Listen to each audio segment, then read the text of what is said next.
Hello दोस्तों, आपके अपने यूट्यूब चैनल डेली लर्न में आप सभी लोगों का स्वागत है। चलिए आज हम देखते हैं जीके के कुछ महत्वपूर्ण क्वेश्चंस। क्वेश्चंस नंबर 1 क्या कह रहा है? पृथ्वी पर दिन और रात होते हैं। ऑप्शन नंबर ए क्या कह रहा है? दैनिक गति के कारण। ऑप्शन नंबर बी वार्षिक गति के कारण। ऑप्शन नंबर सी छमाही गति के कारण। और ऑप्शन नंबर डी क्या कह रहा है? तिमाही गति के कारण। इसका सही आंसर क्या हो जाएगा? इसका सही आंसर क्या हो जाएगा? इसका सही आंसर हो जाएगा पृथ्वी के दैनिक गति के कारण। सही आंसर क्या हो जाएगा? पृथ्वी के दैनिक गति के कारण। और पृथ्वी के वार्षिक गति के कारण क्या होता है? मौसम में परिवर्तन होता है। क्या होता है? मौसम में परिवर्तन होता है। जैसे गर्मी, सर्दी, वसंत, हेमंत, ये सभी किसके कारण होता है? वार्षिक गति के कारण। चलिए दोस्तों क्वेश्चन नंबर 2 देखते हैं। सबसे छोटा ग्रह है मंगल, शनि, बुध, नेपच्यून। इसका सही आंसर क्या हो जाएगा? इसका सही आंसर क्या हो जाएगा? Option number C. सबसे छोटा ग्रह क्या है? बुध। सबसे छोटा ग्रह बुध है। चलिए दोस्तों अगला क्वेश्चन देखते हैं। अगला क्वेश्चन क्या है? सबसे बड़ा ग्रह है बृहस्पति। ऑप्शन नंबर बी पृथ्वी। ऑप्शन नंबर सी क्या है? यूरेनस। ऑप्शन नंबर डी क्या कह रहा है? शुक्र। इसका सही आंसर क्या हो जाएगा? इसका सही आंसर क्या हो जाएगा? ऑप्शन नंबर ए बृहस्पति। इसका सही आंसर हो जाएगा ऑप्शन नंबर ए बृहस्पति। चलिए दोस्तों क्वेश्चन नंबर 4 देखते हैं। अगुल्हास धारा किस महासागर में बनती है? ये ओशन करंट की बात कर रहा है। तो ऑप्शन नंबर ए क्या कह रहा है? प्रशांत महासागर में। ऑप्शन नंबर बी हिंद महासागर में। ऑप्शन नंबर सी आर्कटिक महासागर में। ऑप्शन नंबर डी क्या कह रहा है? अन्य। जिसका सही आंसर क्या हो जाएगा? ऑप्शन नंबर बी हिंद महासागर में। इसका सही आंसर क्या हो जाएगा? Option number B. इसका सही आंसर हो जाएगा ऑप्शन नंबर बी हिंद महासागर में। चलिए दोस्तों क्वेश्चन नंबर 5 देखते हैं। पृथ्वी का सबसे भीतर वाला भाग क्रोड किसका बना होता है? क्या हो जाएगा? पृथ्वी का सबसे भीतर वाला भाग क्रोड किसका बना होता है? ऑप्शन नंबर ए कह रहा है तांबा और जास्ता। बी कह रहा है निकल और तांबा। सी कह रहा है लोहा और जास्ता। डी क्या कह रहा है? लोहा और निकल। इसका सही आंसर क्या हो जाएगा? Option number D. पृथ्वी को टोटल 3 भागों में बांटा गया है। सियाल, सीमा, निफे। कितने भागों में बांटा गया? 3 भागों में। सियाल, उसके बाद सीमा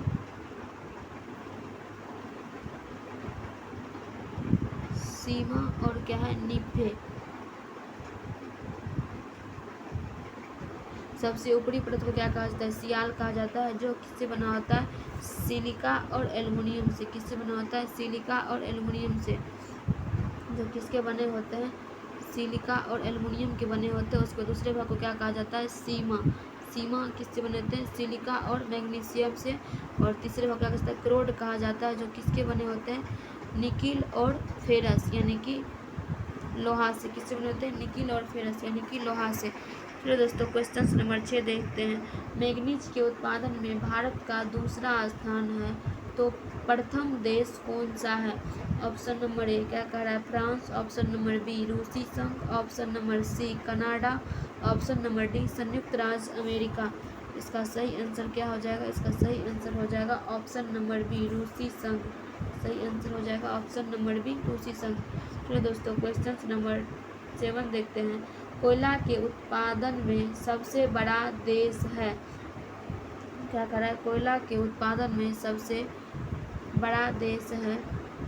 तो कोयला के उत्पादन में सबसे बड़ा देश कौन सा है? सबसे बड़ा देश कौन सा है? Option number A Brazil. Option number B Bharat. Option number C America. Option number D चीन।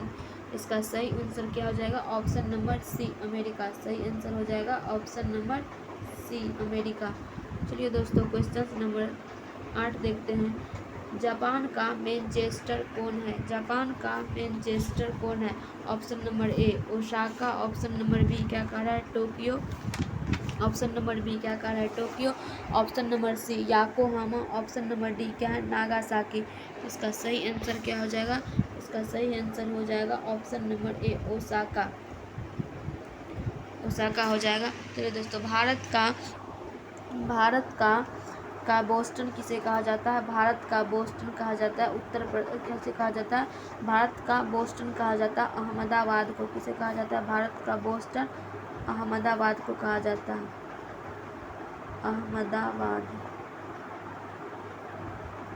अहमदाबाद को भारत का बोस्टन कहा जाता है। उसके बाद उत्तर भारत का मैनचेस्टर किसे कहा जाता है, उत्तर भारत का मैनचेस्टर किसे कहा जाता है, कानपुर को। उत्तर भारत का मैनचेस्टर कानपुर को कहा जाता है। और दक्षिण भारत का मैनचेस्टर किसे कहा जाता है, कोयम्बटूर को।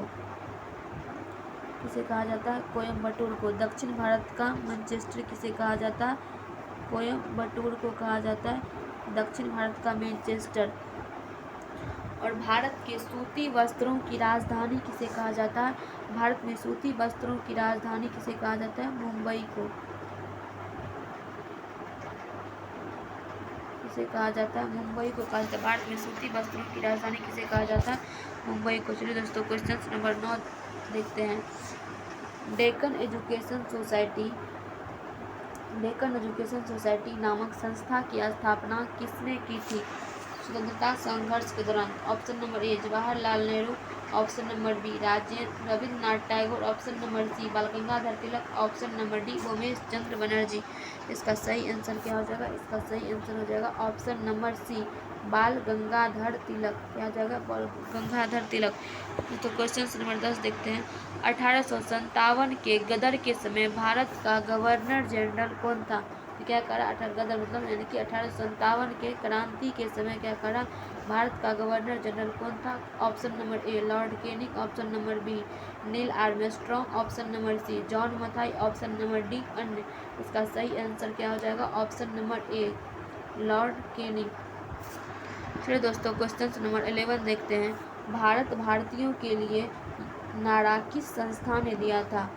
आशाकीय संस्था, आर्य समाज ने, ब्रह्म समाज ने, अन्य समाज ने। इसका आंसर सही आंसर क्या हो जाएगा, इसका सही आंसर हो जाएगा आर्य समाज ने। भारत भारतीयों के लिए है, यह नारा किसने दिया था, आर्य समाज ने। और आर्य समाज की स्थापना कब हुई थी, आर्य समाज की स्थापना कब हुई थी, 1875 ईस्वी में। आर्य समाज की स्थापना कब हुई थी, 1875 ईस्वी में। किसने करी थी, दयाराम सरस्वती ने।